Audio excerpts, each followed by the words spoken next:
Friends, welcome to my YouTube channel. तो आज हम लोग क्लास 12 मैथमेटिक्स में इंटीग्रेशन का एक बहुत ही महत्वपूर्ण टॉपिक को डील करने जा रहे हैं। तो आज हम लोग सीखेंगे कि बाय पार्ट्स से इंटीग्रेशन कैसे किया जाता है। और सबसे पहले समझेंगे कि बाय पार्ट्स जो यूज करेंगे, किस तरह के फंक्शन में हम लोग बाय पार्ट यूज करके इंटीग्रेशन करेंगे। तो बाय पार्ट जस्ट आप समझ लीजिए, इंटीग्रेशन में ये आपका प्रोडक्ट रूल है। जैसे डिफरेंशिएशन में प्रोडक्ट रूल होता है, वैसे इंटीग्रेशन में बाय पार्ट्स मतलब हो गया आपका प्रोडक्ट रूल। मतलब दो फंक्शन आपको अगर प्रोडक्ट के फॉर्म में लिखा हुआ है तो आपको उसमें यूज करना है बाय पार्ट्स का। अब ये बाय पार्ट्स हम लोग यूज कैसे करते हैं, तो ध्यान समझना कि आपको दो फंक्शन दिख रहा है u v और दोनों प्रोडक्ट के फॉर्म में। अगर आपको पता चल जाए, दो फंक्शन दिया है और आपको ये पता चल जाए कि उसमें u कौन सा है और v कौन सा है, तो आप ये फॉर्मूला लगा के इंटीग्रेट कर सकते हैं। अब इस फॉर्मूला में u किसको मानना है और v किसको मानना है, तो ये डिसाइड करेंगे हम लोग आइलेट से। इस आइलेट को बस आपको ध्यान में रखना है।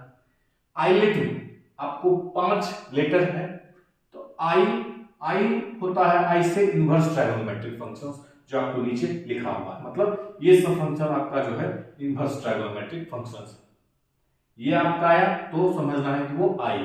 फिर L logarithmic function, log x log 2x and so on. A algebraic functions, मतलब या तो नंबर, ठीक है, नंबर रहेगा x x square and so on, 1 2 3 4 x x square and so on. T trigonometric functions, that means sin cos tan cosec secant cot, 2x 3x 4x कुछ भी हो सकता है। e एक्सपोनेंशियल फंक्शन, e का power x e का power 2x and so on. तो ये 5 function islet आपको दिमाग में रखना है, तो आपको पता चल जाएगा कि कौन सा u है और कौन सा v। अब ये u और v आइलेट से कैसे डिसाइड करें, तो आइलेट में जो आपको 5 लेटर है, इस 5 लेटर में जो पहले आएगा वो आपका होगा u और जो बाद में आएगा वो आपका होगा v। अब जैसे कोई फंक्शन लिए और उसमें आपको एक फंक्शन है इनवर्स का, एक फंक्शन है log का। अब आइलेट में पहले i फिर l, तो जो i वाला है वो होगा u, जो l वाला है वो होगा v।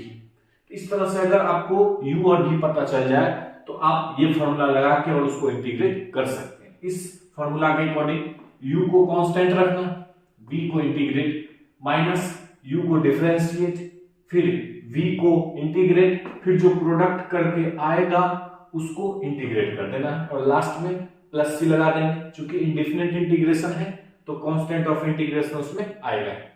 अब इसका एक एग्जांपल देखते हैं किस तरह से हम लोग u v मानेंगे, आइलेट कैसे डिसाइड करेंगे आइलेट से। तो देखिए देखते हैं, तो आपको वीडियो पॉज करके और नोट डाउन कर लेना। देखिए एग्जांपल देखते हैं इसका, किस तरह से हम लोग यहाँ पे u v मान के और बाय पार्ट्स के अकॉर्डिंग इंटीग्रेट करते हैं।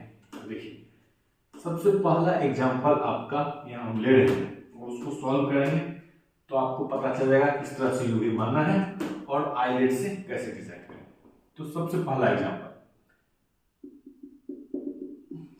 पहला एग्जांपल है x sin x and dx। इसको इंटीग्रेट करना है। हम लोग देख रहे हैं x एंड sin x जो है आपको प्रोडक्ट के फॉर्म में, तो जब भी क्वेश्चन मिले और बाय पार्ट्स से बनाने का आप सोच रहे हैं, मतलब प्रोडक्ट के फॉर्म में है, तो सबसे पहले आप क्वेश्चन को i एज्यूम कर लीजिए, ठीक है, ताकि क्वेश्चन बाद में रिपीट करे बीच में तो आप उसके बदले में डायरेक्ट i लिख सकें। अब आपको u और v डिसाइड करना है और आपके पास जो है वो है आइलेट, मतलब जिससे आप u एंड v मानिएगा। तो देखिए x अलजेब्रिक ये हो गया a, sin x ट्रायगोनोमेट्रिक ये हो गया t। अब आइलेट में देखिए आप पहले a है फिर t है, ये आपका u एंड ये आपका v। अब u भी पता चल गया। अब डायरेक्ट यहां लिखना है i इज इक्वल टू, तो u को कांस्टेंट, दैट मींस बाहर कर देंगे, ये आपको sin x को इंटीग्रेट कर देना, माइनस फिर dx upon dx, that means x का डिफरेंशिएशन x के रिस्पेक्ट में into v that means sine x का इंटीग्रेशन और इसके प्रोडक्ट का इंटीग्रेशन। तब i is equal to x और साइन का integration cos x minus x का डिफरेंशिएशन x के रिस्पेक्ट में 1 हो गया, फिर से यहां पे into minus cos x into dx sine x का इंटीग्रेशन। अब यहां से i is equal to minus of cos x और ये माइनस माइनस प्लस और cos का इंटीग्रेशन हो गया sin x प्लस c। इस तरह से हम लोग आसानी से इस आइलेट को हम लोग ध्यान में रखेंगे तो यू भी मानने में आपको बहुत ही आसानी होगा और आसानी से इस फॉर्मूला में सेट करके इंटीग्रेट कर सकते हैं। तो आप क्या कीजिएगा, वीडियो को पहले पॉज करके क्वेश्चन नोट कीजिएगा और खुद से ट्राई कीजिएगा, फिर बाद में आपको सॉल्यूशन देखना। तो फिर से एक और एग्जांपल हम लेते हैं कुछ और फंक्शंस का। देखिए दूसरा एग्जांपल, अगर हम लोग सेकेंड एग्जांपल देखें,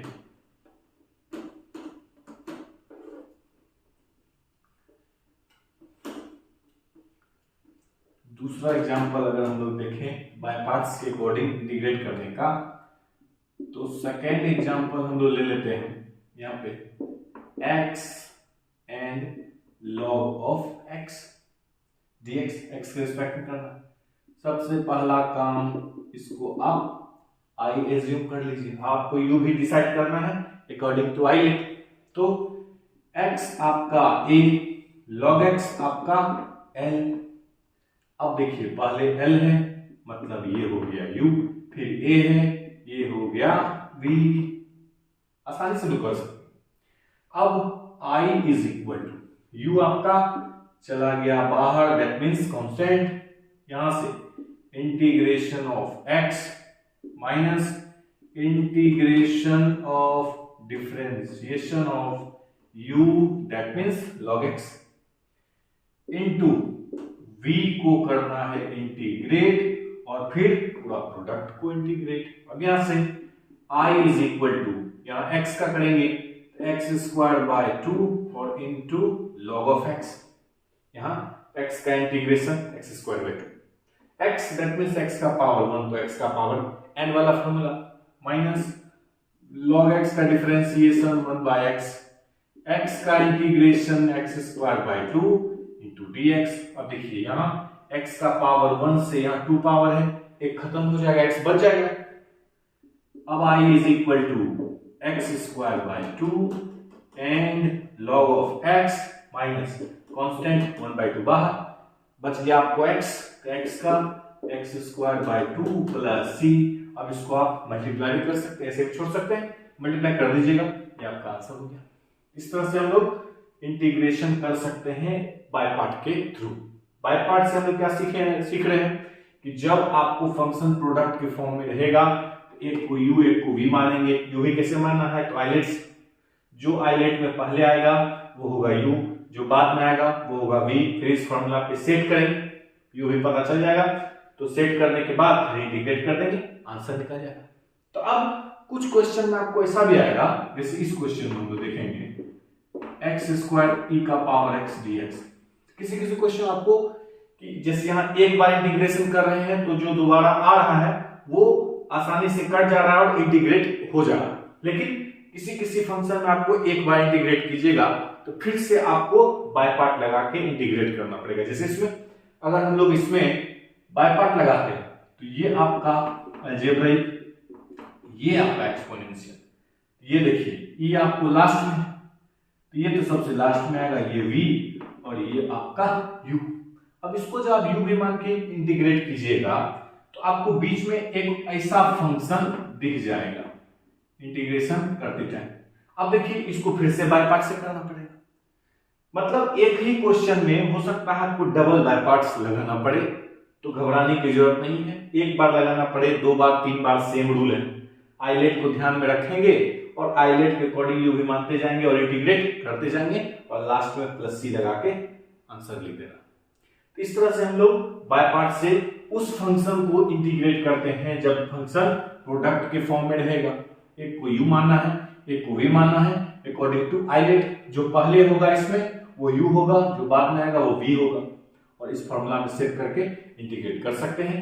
तो क्लास 12 एनसीईआरटी में एक्सरसाइज 7.6 में आपको ये चैप्टर मिल जाएगा और इसको आप सॉल्व कीजिएगा। तो इसी चैप्टर में एक और कॉन्सेप्ट है जो बोर्ड के लिए बहुत ही महत्वपूर्ण है और वो आपको पूछा जाता है उससे ऑब्जेक्टिव। वो की कॉन्सेप्ट क्या है, बहुत ही स्पेशल कॉन्सेप्ट है, उसको भी देख लेते हैं।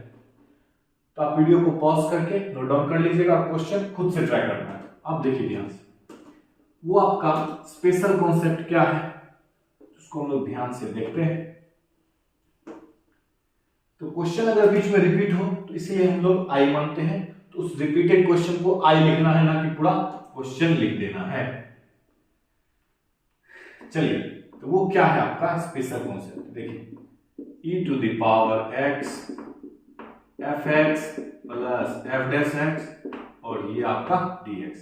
ये क्वेश्चन है सपोज कीजिए, या तो आपको डायरेक्ट दिख रहा है कि एक फंक्शन है और दूसरा उसका डेरिवेटिव है। तो अगर डायरेक्ट आपको दिख जाए e के पावर x के साथ fx लेना है प्लस c लगा देना है और वही आपका आंसर हो जाएगा। अब इसका एक एग्जांपल ले हम लोग, तो देखिए जैसे यहां ले लेते हैं e का पावर x, ये आपका sin x plus cos x into dx। इसको अगर हम लोग बनाएंगे तो देखिए sin x का डिफरेंशिएशन cos x एक बार में दिख रहा है, तो जो फंक्शन वो fx, जो डेरिवेटिव वो f डैश x। अब इसका answer e to the power x into fx, that means sin x plus c, आसानी से बन गया। कुछ और भी हम लोग एग्जांपल ले सकते हैं, जैसे आपको यहां एक और एग्जांपल दिखाते हैं। e to the power x है tan x plus sec square x और dx। देखिए सिंपल सा, tan x का डिफरेंशिएशन sec स्क्वायर x, तो ये आपका fx, ये आपका f डैश x। अब ये फॉर्मूला लगा दीजिए, तो ये सीधा सा e का पावर x है, इसके साथ tan x ले लेंगे प्लस c लगा देंगे। सिंपल सा ये कॉन्सेप्ट है। अक्सर ये आपको ऑब्जेक्टिव बोर्ड एग्जाम में पूछ देता है, तो ध्यान में रखिएगा कि अगर ये पैटर्न का क्वेश्चन है तो ये x के साथ में fx लेंगे प्लस c लगा देंगे, वही आपका आंसर हो जाएगा। क्लियर है? तो ये था आपका इंडेफिनिट इंटीग्रेशन में बाय पार्ट्स रूल। अब नेक्स्ट जो हम लोग का वीडियो होगा वो होगा, उसमें हम लोग देखेंगे कि डिफिनिट इंटीग्रेशन को कैसे सॉल्व किया जाए और उसका कुछ प्रॉपर्टी है, बहुत ही महत्वपूर्ण है। और बोर्ड एग्जाम के लिए ये जो आपको डिफिनिट इंटीग्रेशन है उससे ज्यादा क्वेश्चन पूछा जाता है अकॉर्डिंग टू ये आपका इंडेफिनिट, यानी इसके कंपैरिजन इंडेफिनिट के कंपैरिजन में आपको डिफिनिट से ज्यादा क्वेश्चन आता है। तो नेक्स्ट वीडियो लेक्चर में वही हम लोग डील करेंगे। तो अगर वीडियो अच्छा लगे तो लाइक शेयर सब्सक्राइब कीजिए।